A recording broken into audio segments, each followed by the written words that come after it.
All right, welcome back to the deep dive. Today we're diving into the world of something you use every single day. Oh, yeah, this is a good one. You probably don't even think about it, but it's essential. End suction pumps. Exactly. These things are the unsung heroes of modern life, right? For me. Yeah. Think about it. From getting water from the tap to the HVAC system in your house to massive industrial processes, they're everywhere. They really are. And they're crucial for keeping everything running smoothly. Yeah. But what happens when they don't work right? Well, that's when things can get a little bit messy. Yeah, a little messy is a good way to put it. That's why in this deep dive, we're gonna arm you with the knowledge to not only troubleshoot those pesky pump problems, but also understand how these pumps actually work in the first place. Because really, knowledge is power when it comes to these things. Yeah, You know, the saying, an ounce of prevention is worth a pound of cure, right? absolutely. So true. All right, let's start with the basics. What exactly is an end suction pump? If we were to crack one open, what would we see? Well, imagine a pump where the fluid, let's say water, comes in at one end and then gets flung out the side. That's essentially what an end suction pump does. It uses a spinning impeller to create centrifugal force, drawing the fluid in and then sending it out at a 90-degree angle. Okay, so it's not just like a simple tube pushing water through. There's actually a bit of physics magic happening in there. Yeah, exactly. It's all about using that centrifugal force to move the fluid efficiently.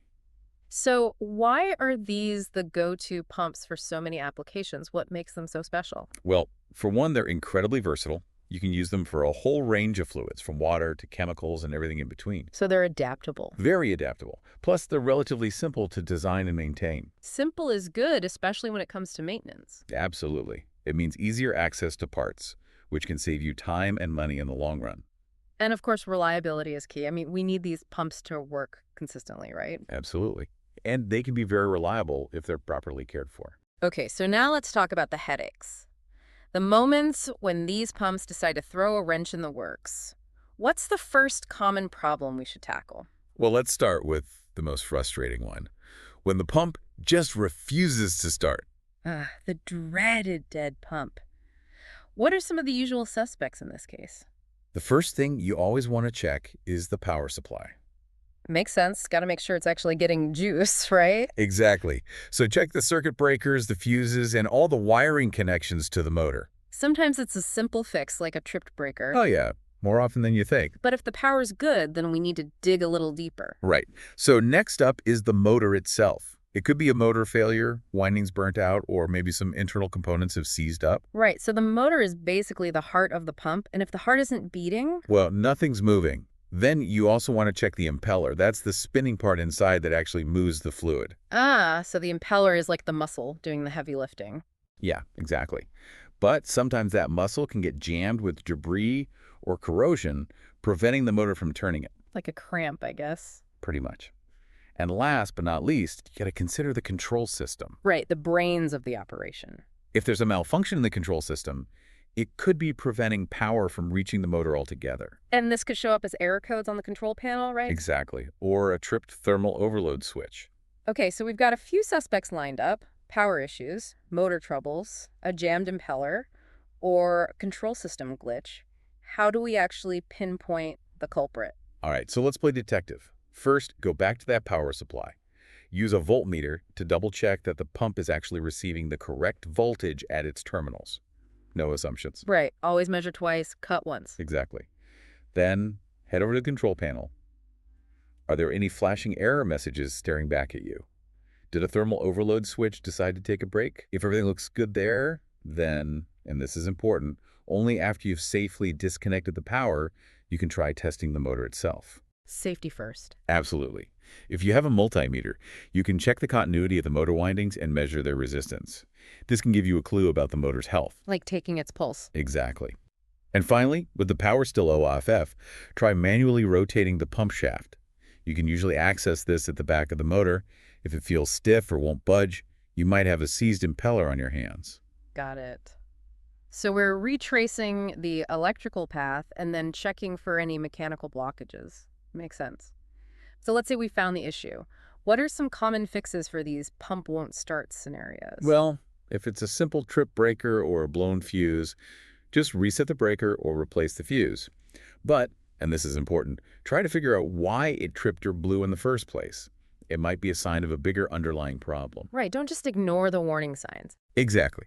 If you find any loose wiring connections, just tighten them up securely. If it's a trip thermal overload, you can usually reset it. Yeah. But again, investigate why it tripped. And if you've got a seized impeller, you'll need to carefully remove whatever's causing the jam. This often involves removing a cover and manually freeing the impeller. But be careful, there might be sharp edges in there. Okay, so clear the blockage, but also investigate the root cause. Solid advice. Let's move on to another common problem. The pump starts up, you hear it humming away, but there's no water flowing, or at least not enough.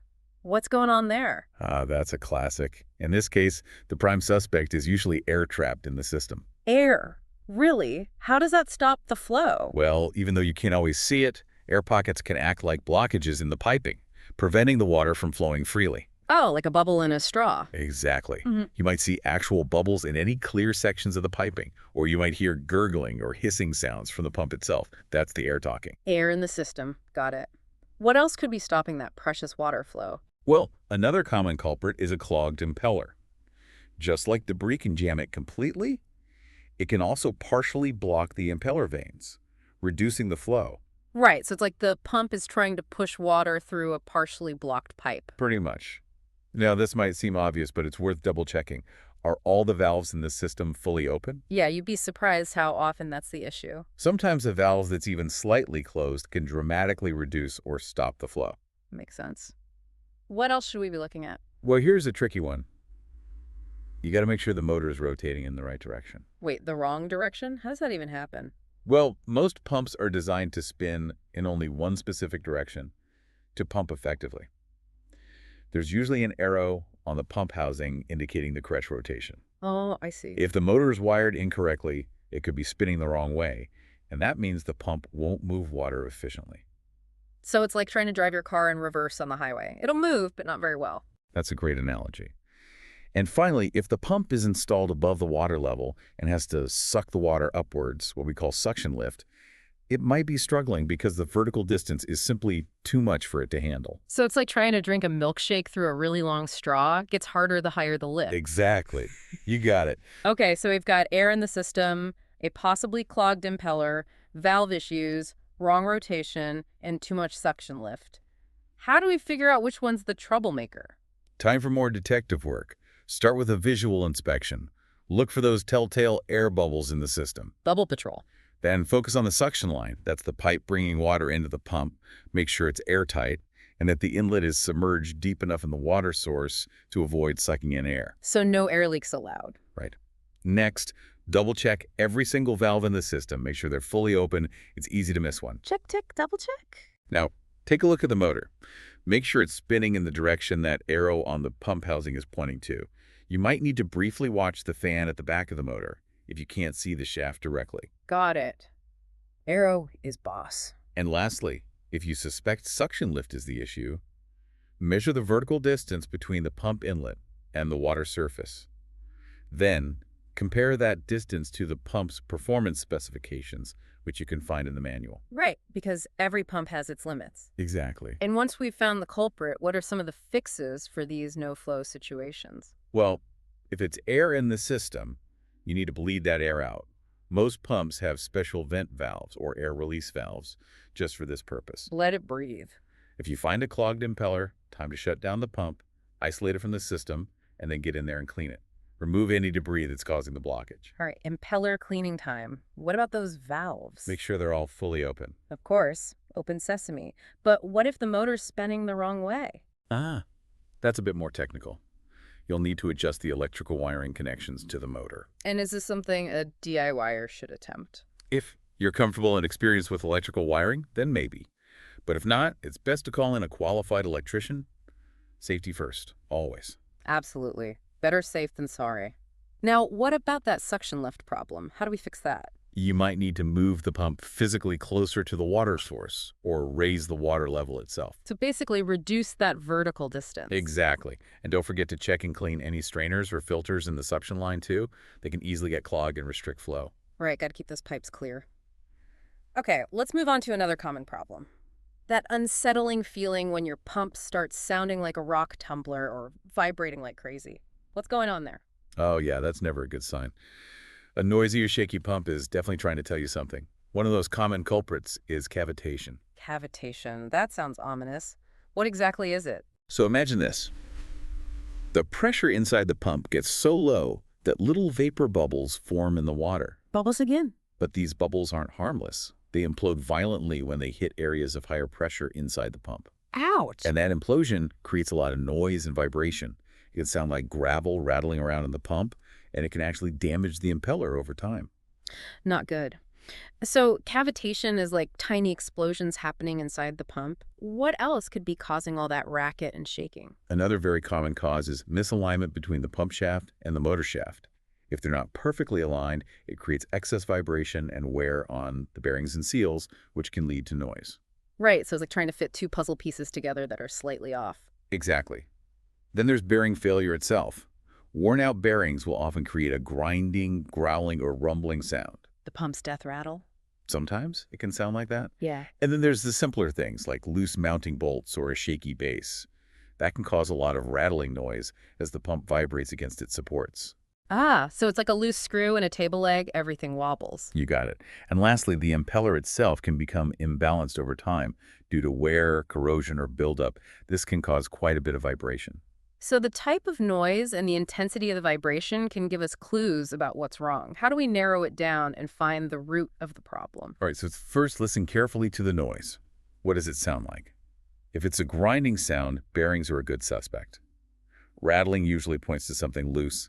If you suspect cavitation, you need to do some calculations. Calculations? Yeah, you need to compare the available net positive suction head, NPSHA, in your system to the net positive suction head required, NPSHR, by the pump. Okay, that sounds a bit technical. It is, but you can usually find the NPSHR value in the pump's specifications.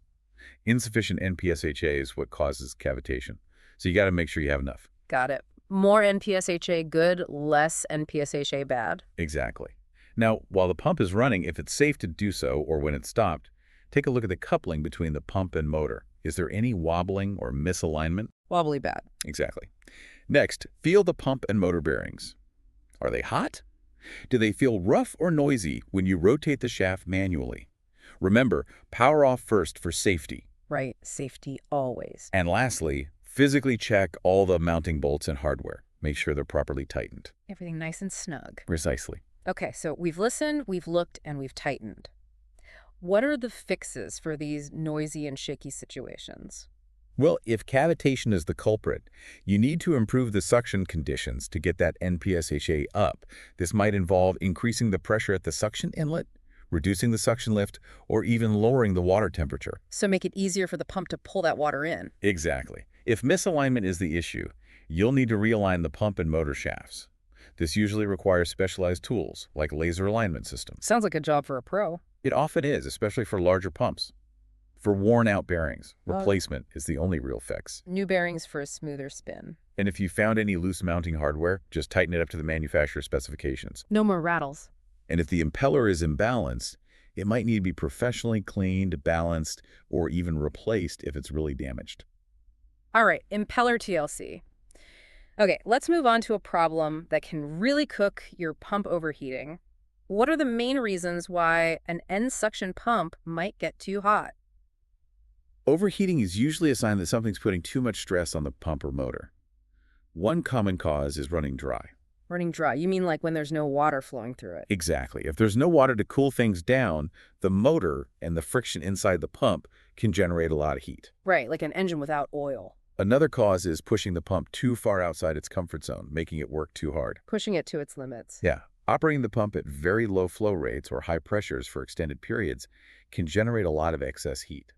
So it's like a marathon runner sprinting the whole time. Exactly. Then there's excessive cycling. If the pump is constantly turning on and off, the motor can overheat from those repeated starting currents. So too much stop and go is bad.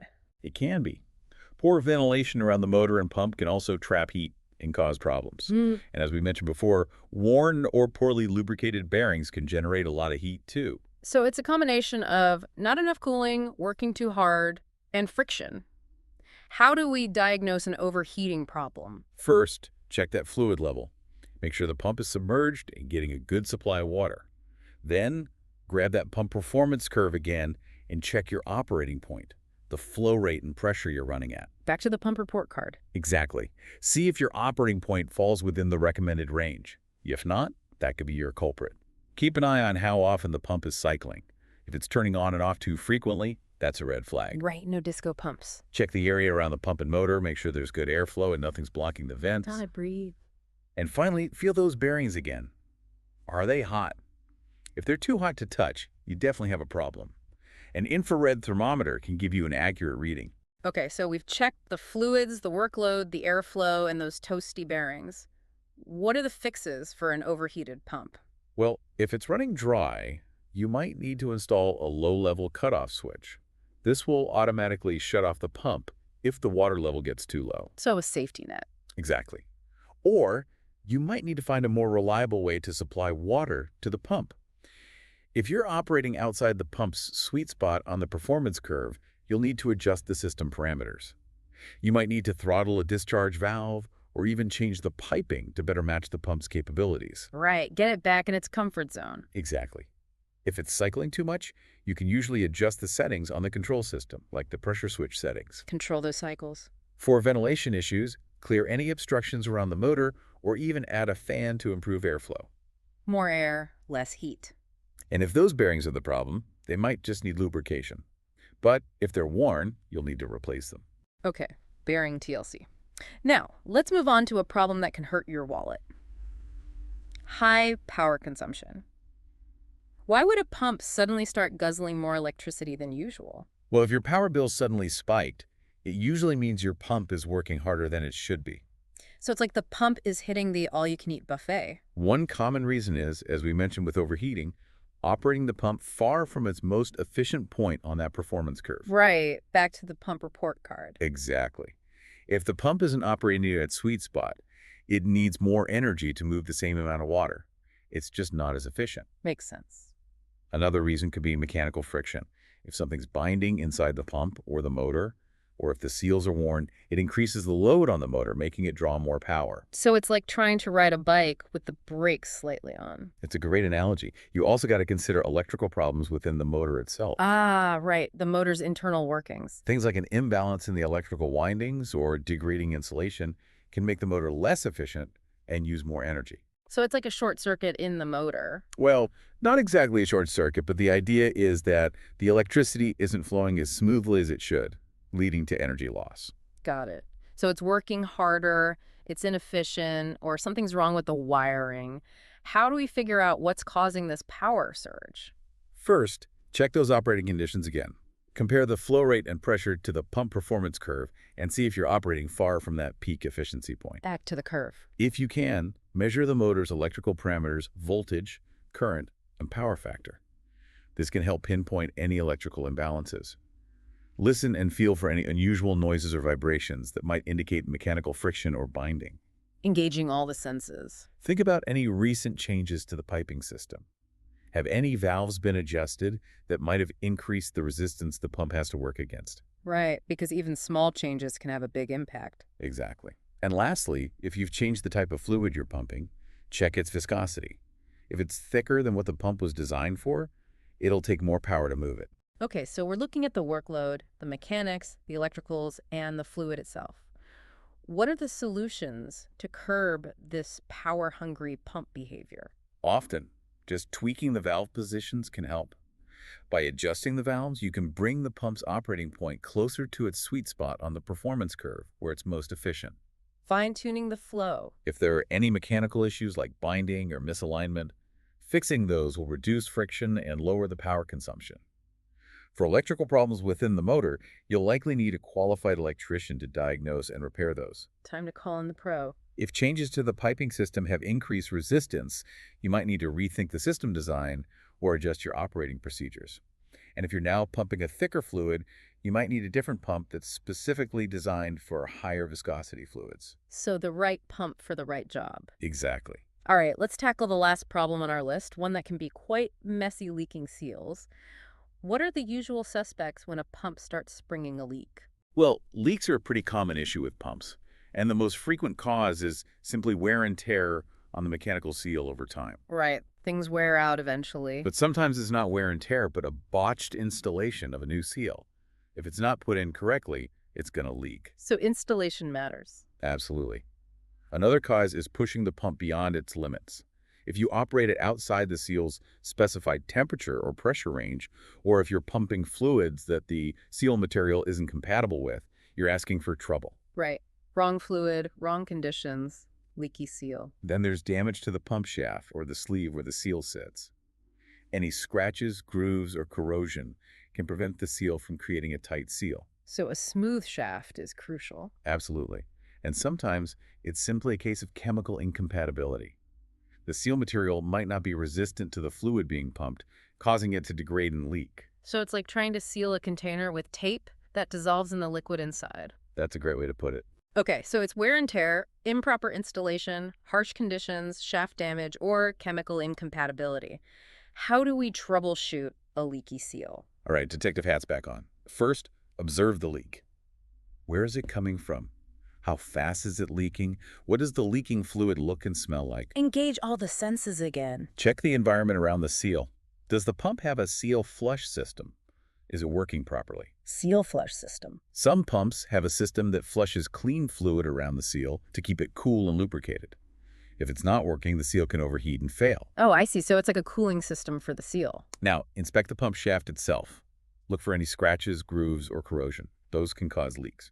Then check the pump's operating conditions, the pressure, temperature, and the type of fluid. Compare those to the mechanical seal specifications. If the conditions are too harsh for the seal, it's going to leak. Right. Every seal has its limits. And if the seal was recently replaced, think back to the installation. Was it done correctly? Was the proper compression applied? So even the smallest mistakes can lead to leaks. Absolutely. So we've identified the leaky culprit. What are the typical solutions to stop these drips and flows? Often, the simplest solution is to replace the worn-out mechanical seal with a new one. Out with the old, in with the new. But the key here is to follow the manufacturer's installation instructions precisely. If you don't install it correctly, you're just going to have another leak. Right, no shortcuts. If the shaft or sleeve is damaged, they might need to be repaired or replaced to provide a smooth sealing surface. If the operating conditions are too harsh for the seal, you'll need to adjust those conditions or use a seal that's designed for those conditions. And if it's a chemical compatibility issue, you'll need a seal made from a material that can withstand that specific fluid. So the right seal for the right job. Exactly. Sometimes, adding an external seal flush system or other environmental controls can help extend the life of the seal. Okay, so we've covered a lot of ground here. From the basics of end suction pumps to troubleshooting common problems and even diving into some of the fixes. But as we all know, prevention is better than cure.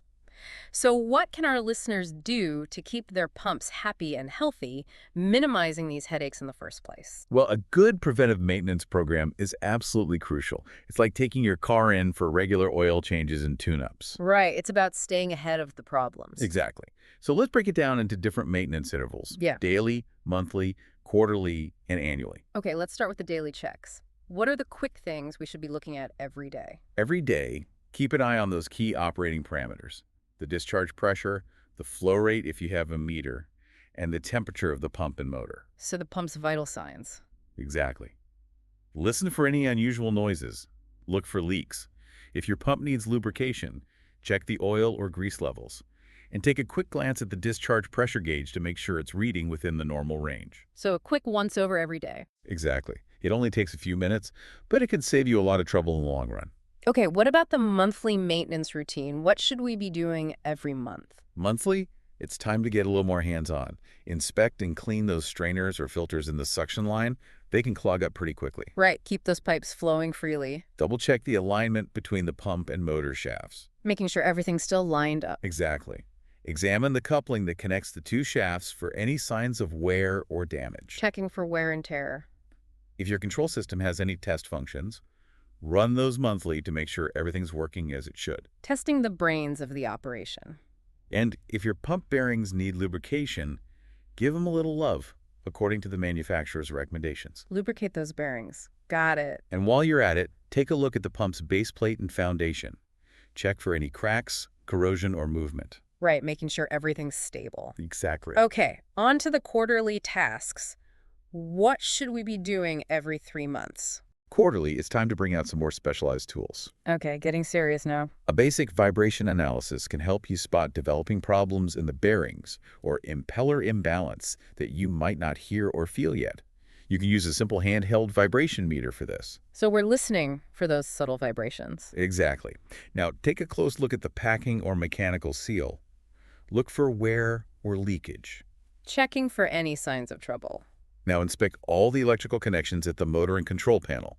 Look for tightness, corrosion, or any damage to the insulation. Keeping those electrons flowing smoothly. While you're there, clean the cooling fins on the motor. They can get clogged with dust and dirt, preventing proper heat dissipation. Right. Let that motor breathe. Make sure all the valves are operating smoothly. And here's a good habit to get into. Record some key performance data. Data logging. Exactly. Write down things like discharge pressure, suction pressure, flow rate, and motor current. This way, you can track any trends over time and spot any gradual decline in performance. So we're building a history of the pump's performance. Exactly. It's like having a medical record for your pump. Okay, and finally the big one. The annual maintenance checkup. What does that involve? This is the time for a more thorough inspection. You might even need to partially disassemble the pump to get a good look at the internal components. Pump surgery. Well, not quite surgery, but we do want to get in there and inspect things closely. Check the impeller, the wear rings, the bearings. Look for wear, corrosion, or any damage. If anything's worn out, replace it. Time for some pump rejuvenation. Exactly. Make sure the clearances inside the pump are within spec, especially the impeller clearances. Then, give the whole system a good cleaning. Flush out any buildup of scale, sediment, or debris. Pump spa day. It's important to keep things clean. While you're at it, test and calibrate any pressure or flow gauges to make sure they're accurate. Calibration is key. And if possible, do a full performance test. Measure the pump's flow rate and head at different operating points and compare it to the original performance curve. This will tell you if the pump is still performing as well as it should. So we're benchmarking its performance against its younger self. Exactly. Okay, that's a comprehensive maintenance schedule. Now, for our listeners who are ready to roll up their sleeves and tackle some of this maintenance themselves, what are some must-have tools to have in their toolbox? Well, first off, a good quality multimeter is essential for any electrical checks. You'll also need accurate pressure gauges to measure the suction and discharge pressures. For checking alignment, a straight edge and feeler gauges are good to have, but a laser alignment system is even better, especially for larger pumps. Right, the right tools for the job. A basic vibration analyzer can help you spot those early warning signs of mechanical problems. An infrared thermometer is great for quickly checking the temperature of bearings and the motor. And of course, you'll need a standard set of hand tools: wrenches, screwdrivers, pliers, and Allen keys. The basic